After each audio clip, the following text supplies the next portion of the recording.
So this case here, this is same degree of 1. You can actually do a long division if you want to just find the horizontal asymptote. But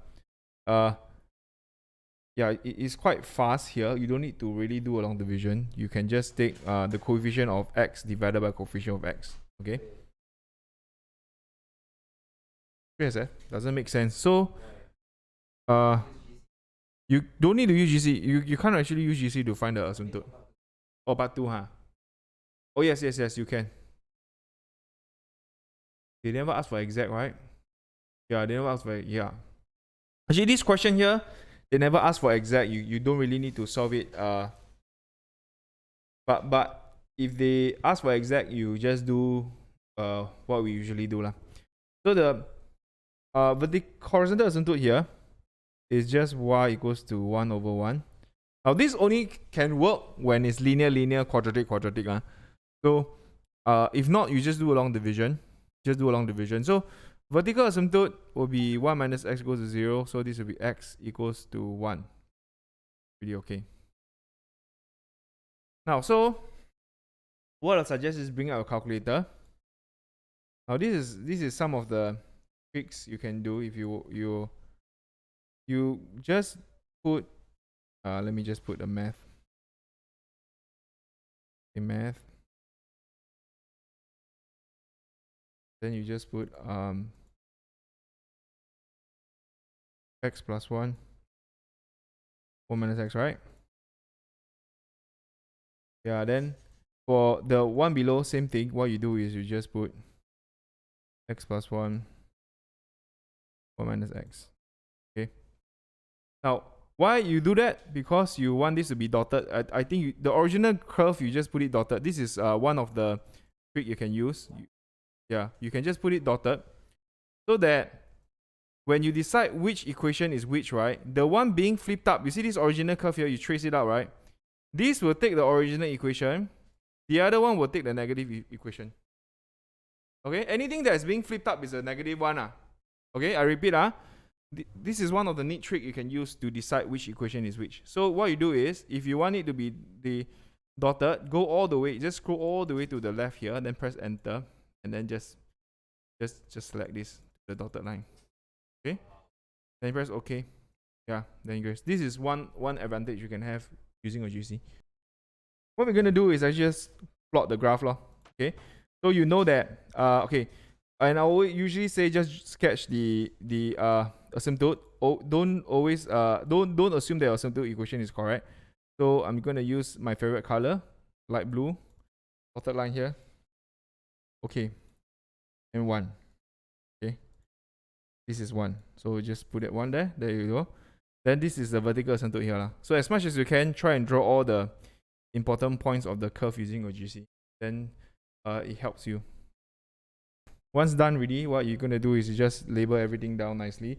They never say label stuff, but as usual, we usually just label.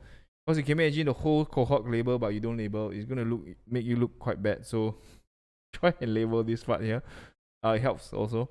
Then this will be x equals to 1. Just quickly do it. Then this is where I go. But of course, if you don't label it, it's fine as well. Okay, because they never say state the asymptotes and so on. Now, once this is done, okay, this is what? This is 0, 1.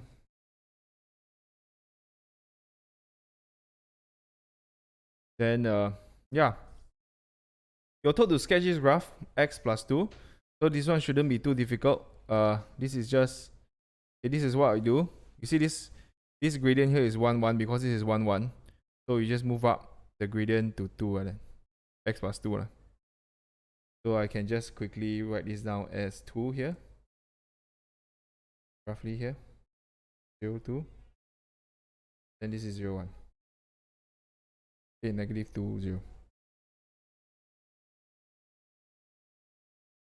Am I right? Oh, stating the equation of asymptote. So you need to write down the equation of asymptotes. That's about it. So this is the graph that you should submit. And this is the one. So for part 2, just like I say, the graph. So now it's going to be very tricky, right? The original curve without the modulus is the orange color dotted one. So anything that, you see it coincides with the modulus graph, right? Okay, the one which coincide is a positive one. Then the one that is being flipped is a negative one. So you know that the one being flipped is actually this one here. One. Okay. The one that is not being the original curve is this one here. So I'm going to write this down. You have two equation part 2. Now same thing. This they didn't ask for exact. I'm just solving for exact so that if exam asks for exact, you know what to do. Actually don't really need to solve for exact here. You can just leave in 3SF, I think. So this is part 2. Y equals to x plus 1 or minus x. This will be y equals to x plus 1 minus x, or y equals to minus x plus 1 minus x. Okay. Obviously, so the negative one, the one being flipped up, it will be this one. The one that is being flipped up would take the negative, which is this one. So this equation here. Then the one that is not being flipped up will be the positive one. That is the easiest way to know. Okay, so you just look at this one. This is being flipped up. They're not flipped up. Okay. So solve for the inequality. Let's say this is let's label this as, say, this is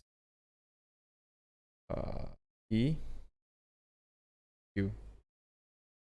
Okay, this is P and Q. So to solve for P,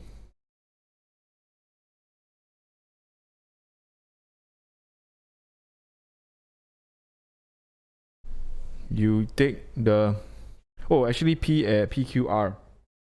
There's another intersection point here, guys. So to solve for P and R, okay, you take the line equation here, or I should label the line equation. This is y equals to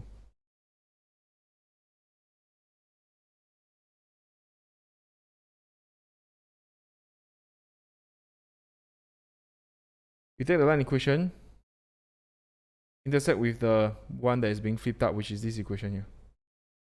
So this is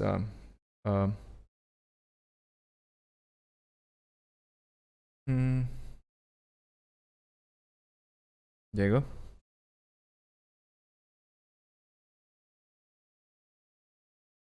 go. Don't need exact value, but we just extra a bit. I just did some extra step to find exact value. This will be x. Okay.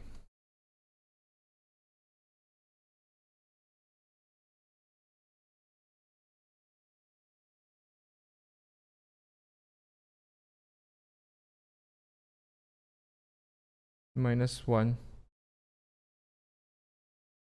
for x.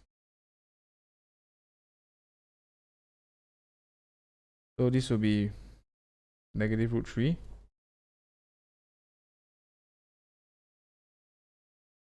This is root 3. Okay. Now when you pay attention, like I say, usually when it comes to solving, that's why I say it's elegant questions for A level. You realize that they don't beat around the bush. The equation given to you usually solve is very clean and lean one.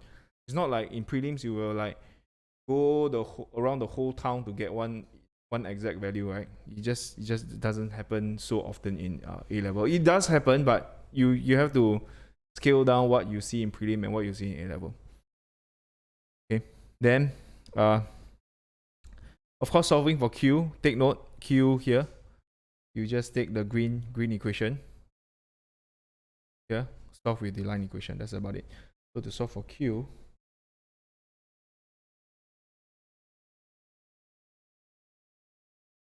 we have x plus 1, which is the non-flipped up in the equation here. X plus 2.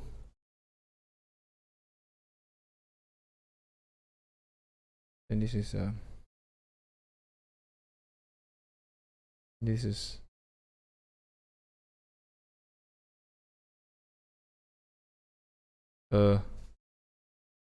am I doing it right? So minus 2x bring over lah.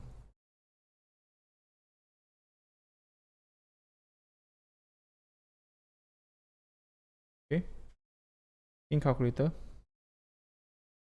you can't.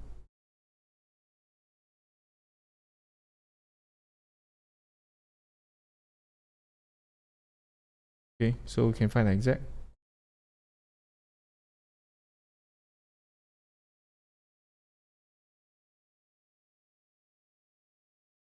So this is minus 2 plus minus 4. Okay. Root 8 is 2 root 2. Minus 1 plus root 2. Okay, so just look at the intersection point here. This is less than 1, bigger than 0. Less than 1, so reject. Between here, 0 and 1 here. So Q needs to be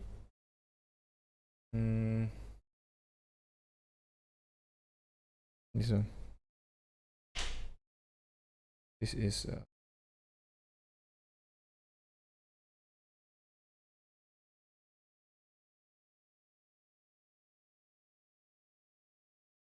minus 1 plus root 2.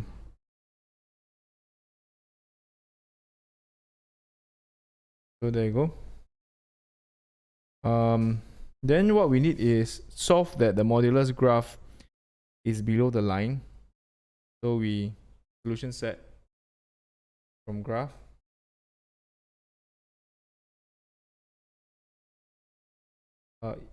Solution is here, right? You want it to the modulus graph to be smaller. So the modulus graph is here, smaller is here and here. Anything below the line is here. So essentially what we need is from P to Q, it's actually from P to Q or X bigger than R. P is what? P is minus root 3. Q is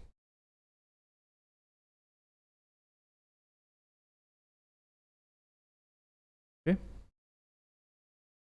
So I do it.